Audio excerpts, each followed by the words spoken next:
how to add multiple pages on WordPress website. Hello everybody, welcome to my channel Complete Tutorials. In this video, you will learn how to add multiple pages on WordPress website. Log into your WordPress dashboard.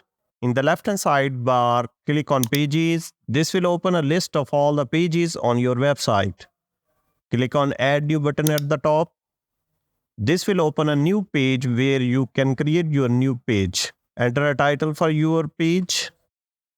Now add your content to the page body. You can add text, images, videos, and other types of media. So if you want to add a paragraph, click on plus button to add block and select paragraph. Now enter your paragraph text. If you want to add an image, again click on the add block button and choose image.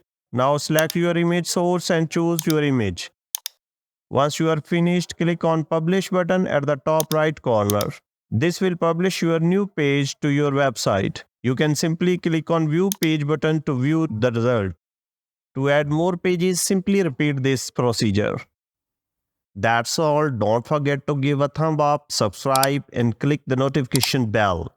Your comments and input means a word for me, so don't hesitate to share your thoughts in comments below. I truly appreciate your engagement.